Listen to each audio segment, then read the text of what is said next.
నమస్కారం అండి. ఎలా ఉన్నారు అందరూ? నేనైతే బాగున్నాను. మీరందరూ కూడా బాగుండాలని నేను భగవంతుని కోరుకుంటాను. ఇప్పుడు మన పండగ వచ్చేస్తుందండి, శివరాత్రి పండగ. శివరాత్రి పండగ వచ్చిందంటే పేరుకే శివరాత్రి అండి. మనం మాత్రం పగలంతా పలహారాలు తిని శివరాత్రి గడిపిస్తూ ఉంటాం. నిజానికి శివరాత్రి అంటే ఏంటి మరి? శివుణ్ణి గనక మనం ఎక్కడైనా చూడాలనుకుంటే మనకు ప్రతి గుడిలో కూడా లింగం రూపంలో భగవంతుడు దర్శనం ఇస్తాడండి మనకి. శివరాత్రి అనగానే అవును, కానీ అన్ని పండగలకి పగలు రాత్రి అని ఏం జరుపుకోమండి. శివరాత్రికి మాత్రమే రాత్రి ఎందుకు జరుపుకుంటాం? ఈ విషయం ఎప్పుడైనా గమనించారా మీరు? అయితే ఒకసారి శివరాత్రి అని ఎందుకు అన్నారంటే ఒక చిన్న కథ ఉందండి. అది మరి మీకు అందరికీ తెలుసో లేదో ఆ కథ మీకు చెప్పాలనిపించింది నాకు. ఒకసారి ఒక వేటగాడు అనమాట అడవికి వెళ్తాడు. అయితే ఆ అడవికి వెళ్ళినప్పుడు ఏం జరిగిందంటే అతని గురి ఒక జింక పైన పడిందండి. అయితే ఆ జింకని చంపేద్దాము అని అనుకునే లోపు ఆ జింక మొరపెట్టుకుంటూ వేటగాడి దగ్గరికి వస్తుంది అనమాట. తను ఏమంటుందంటే, నేను నా పిల్లల్ని వదిలేసి వచ్చాను కాబట్టి నేను నా పిల్లల్ని కలిసేసి వస్తాను, నీ గనక నాపై నమ్మకం ఉంటే నన్ను చంపకుండా వదిలేయని చెప్తుందన్నమాట. మరి వేటగాడు జింకని ఎలా నమ్మడం? వేటగాడి వృత్తి వేటాడడమే. ఇంకా జింకని నమ్మాలా వద్దా అని ఆలోచనలో పడిపోతాడనమాట. చివరికి ఏమనిపించిందంటే, సరే మరి నువ్వు ఎప్పుడు వస్తావు? నేను వెళ్ళి కలిసి వచ్చేసరికి రాత్రి కావచ్చు, పగలు కావచ్చు, కానీ నేను అన్న మాట తప్పని దాన్ని, కాబట్టి నా మీద దయ చూపి నన్ను వదిలేసేయి, నేను ఖచ్చితంగా మళ్ళీ తిరిగి వస్తాను అని వేడుకుంటుందన్నమాట. అప్పుడు పోయేవాడు ఇంకా ఏమో చేసేది లేక ఏం చేస్తాడంటే, సరే మరి జింక మాట వింటే అయిపోతుంది కదా, చూద్దాం, తన పైన నేను విశ్వాసం ఉంచి తనకు పంపిస్తే మళ్ళీ తను తిరిగి వస్తుందనే విశ్వాసం అయితే నాకు లేదు, కానీ తన కోసం ఈరోజు ఇక్కడే అడవిలో ఉండి నేను ఎదురు చూస్తానని ఆ వేటగాడు మెల్లిగా చీకటి పడిన తర్వాత దారి కనిపించగా వెళ్ళి ఒక చెట్టు పైన కూర్చుంటాడు. ఆ చెట్టు పైన తను జింక కోసం మాత్రమే ఎదురు చూస్తూ ఉంటాడు, కానీ ఆ చెట్టు కింద ఉన్న శివలింగాన్ని మాత్రము గమనించాడనమాట. అతను ఎక్కిన చెట్టు ఏంటిదో కూడా, ఏ పేరు అనేది కూడా అతనికి తెలియదు. నిజానికి అతను ఎక్కి కూర్చుంది బిల్వ వృక్షం పైన. అక్కడ కూర్చొని ఇంకా రాత్రి ఎలా గడవాలి?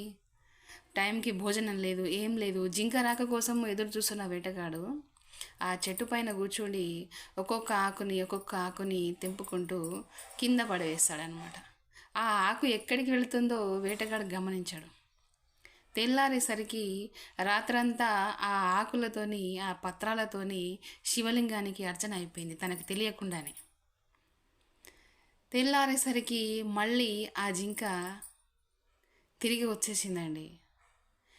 వేటగాడు ఆ రోజు ఏమనుకున్నా అంటే, అసలు నువ్వు ఒక జంతువయ్యి ఇచ్చిన మాట జవదాటలేదు, నిన్ను నమ్మినందుకు నేను ఎక్కడ మోసపోతానో అనుకున్నాను, కానీ నేను మోసపోలేదు, నువ్వు నీ మాట నిలబెట్టుకున్నావు, కాబట్టి నేను ఇప్పటి నుంచి వేట మానేసి సాధారణ జీవితం గడుపుతాను, అసలు జీవహింస అనేది చేయను అని ఆ వేటగాడు ఆ రోజు నిర్ణయం తీసుకున్నాడండి. రాత్రంతా జరిగిన అర్చనలో జింక కోసం ఎదురు చూసిన సమయము అతని జీవితాన్ని మార్చేసింది. నిజానికి మనిషి కూడా తల్లి గర్భంలో ఉన్నప్పుడు ఈ ఏదైతే నా చుట్టూ ఉన్న మాయ ఏదైతే ఉందో, భగవంతుడా, నేను ఈ ప్రపంచంలోకి రాగానే నిన్ను మాత్రమే గుర్తు చేస్తాను, ఈ చుట్టూ ఉన్న మాయలో వలలో చిక్కుకుండా నన్ను కాపాడని ప్రతి మనిషి తల్లి గర్భంలో ఉన్నప్పుడు భగవంతుని వేడుకుంటాడంట.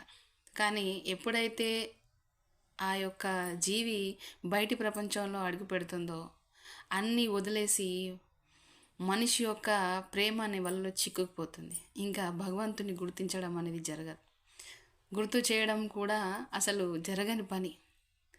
అయితే మరి శివరాత్రిని రాత్రి ఎందుకు?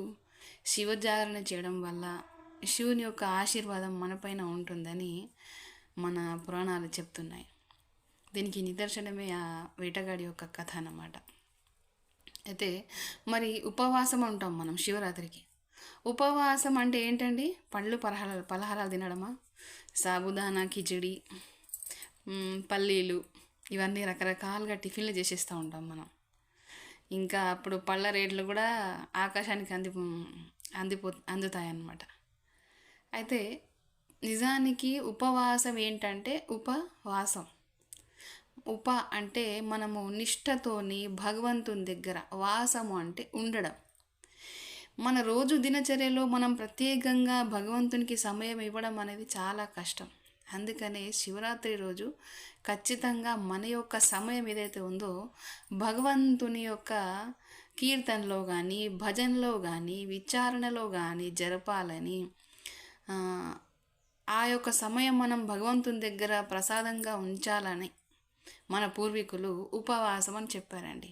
నిజానికి ఇప్పుడు జనాల్లో ఉపవాసం ఏదైపోయిందంటే పగలంతా ఒక పూట తినేయడము, రాత్రికి టిఫిన్ తినేయడం అయిపోయింది ఇంకా ఉపవాసం. నిజమైన ఉపవాసం అది కాదు. ఉపవాసం అంటే మనం భగవంతునికి దగ్గరగా ఉండడం.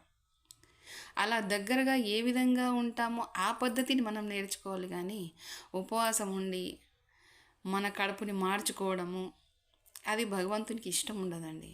ఏ పురాణాలను చెప్పబడలేదు.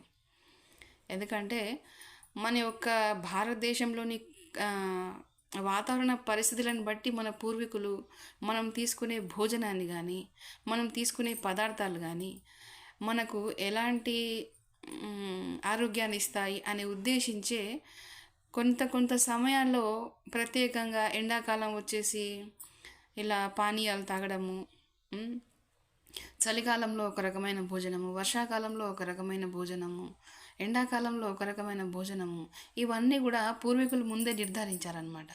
కానీ మనుషుల యొక్క ఆలోచనలో ఎట్లా అయిపోయిందంటే ఉపవాసం అంటే మనం తినకుండా ఉండడం మాత్రమే ఉపవాసం అని అనుకుంటారు.